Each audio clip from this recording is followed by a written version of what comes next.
Have you ever watched The Innocents 1961 and felt like there was something lurking just beyond the frame that you couldn't quite explain? In today's video, we'll peel back the shadows and reveal surprising secrets and behind the scenes mysteries about The Innocents 1961 that even longtime fans may not know. Get ready, the haunted corridors of a household more than just ghosts. Fact 01, the real ghostly atmosphere. The unsettling mood of The Innocents 1961 wasn't just cinematic magic, it was carefully crafted through visual trickery.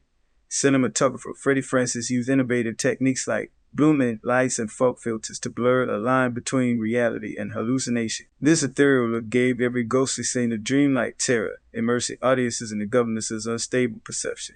Director Jack Clayton insisted on shooting through multiple layers of gauze, creating a haunting softness that mirrors psychological dread. Many viewers didn't realize that the ghosts may not even exist, they're possibly projections of the governess's disturbed mind. This deliberate ambiguity is what makes the film terrifying. Even decades later, it's never clear if you're watching a haunting or a breakdown. Fact 02, Deborah Kerr's psychological preparation. Deborah Kerr's haunted portrayal wasn't simply acting, she immersed herself in the governess's fragile psyche. Before filming, she studied Freudian psychology and Victorian repression to convey subtle madness.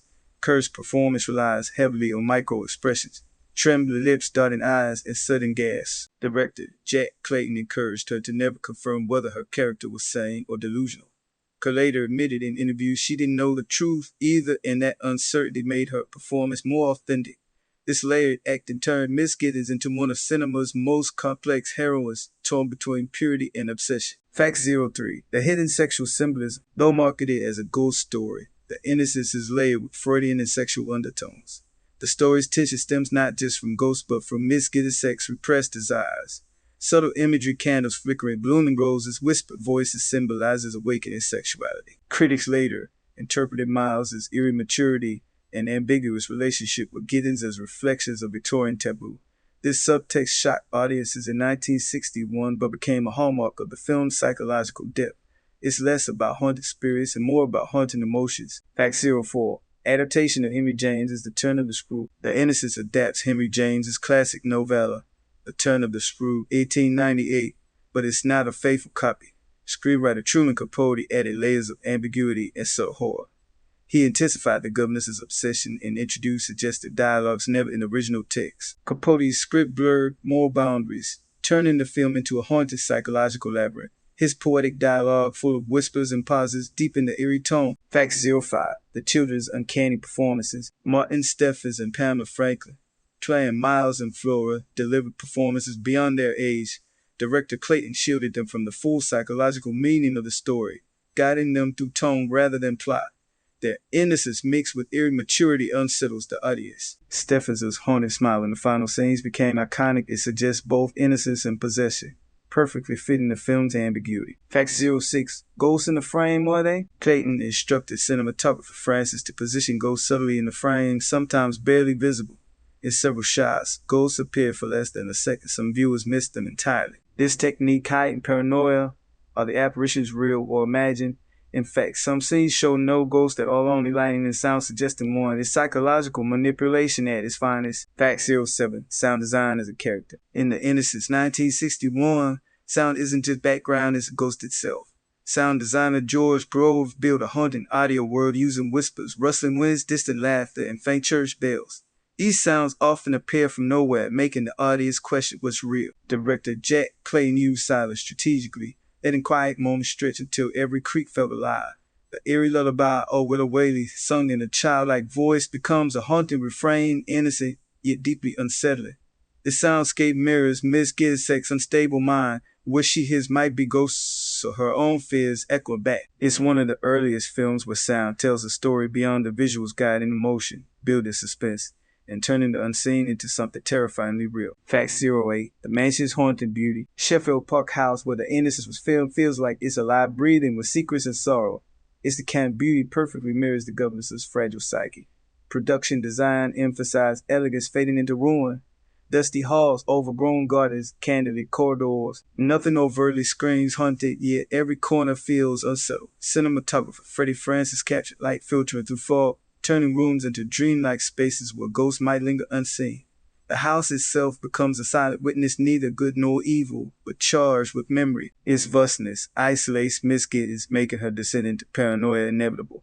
Many critics believe the mansion is the true ghost haunting everyone inside. Fact 09. The mirror symbolism. Mirrors in the innocence are more than reflections, they're psychological traps. Miss Giddens often glimpses figures behind her in glass, unsure if they're real or imagined. Director Jack Clayton used reflections to symbolize fractured identity and suppressed desires. When Giddens sees the ghostly Peter Quinn in a mirror, it's never clear if he's truly there or a vision born from obsession. Each mirror blurs the line between truth and illusion, showing that the real horror might lie within her mind. These reflections become haunted metaphors. Are we watching a haunting or a woman haunted by herself? Fact 10. Truman Capote's uncredited influence. Although William Archibald received the screenplay credit, Truman Capote's rewrites gave The Innocents its poetic, ambiguous tone.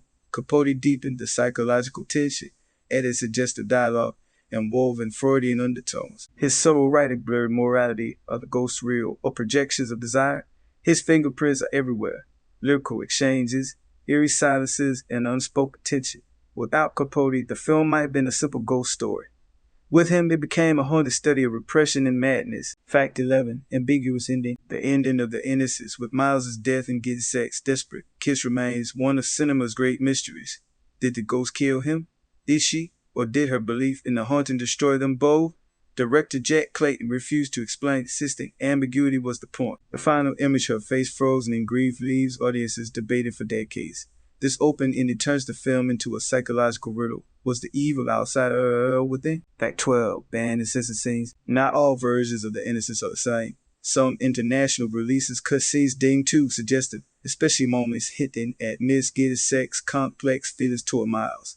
A census-trimmed dialogue exploring repressed desire, softening the film's psychological depth. In contrast, the UK kept these scenes intact, preserving the ambiguity that makes the story powerful. These edits reveal how daring the film was for 1961, tackling themes of innocence, obsession, and forbidden emotion. Fact 13. Real ghost stories on set. During filming at Sheffield Park House, crew members whispered about strange occurrences, flickering lights, unexplained drafts, cold spots appearing suddenly. Deborah could joke the mansion was truly haunted, though some on set weren't laughing. One night, a technician swore he saw a shadow moving down an empty hallway. Whether coincidence or something more, these eerie tales blurred the boundary between fiction and reality, adding an authentic chill to the production. Fact 14. Cinematic influence. The Innocents shaped decades of psychological horror. Guillermo del Toro praised it for showing fear through beauty. Its DNA appears in others. 2001, The Haunting of Bly Manor, 2020, and countless gothic films. Its use of suggestion, atmosphere, and ambiguity inspired filmmakers to trust silence over jump scares. Every whispering corridor and unseen ghost in modern cinema owes a debt to Clayton's haunting vision. Fact 15. Preservation and legacy. Today, The Innocents, 1961, is hailed as one of Britain's greatest horror films. Preserved by the beefy wire and restored in 4K, it continues to enchant new generations.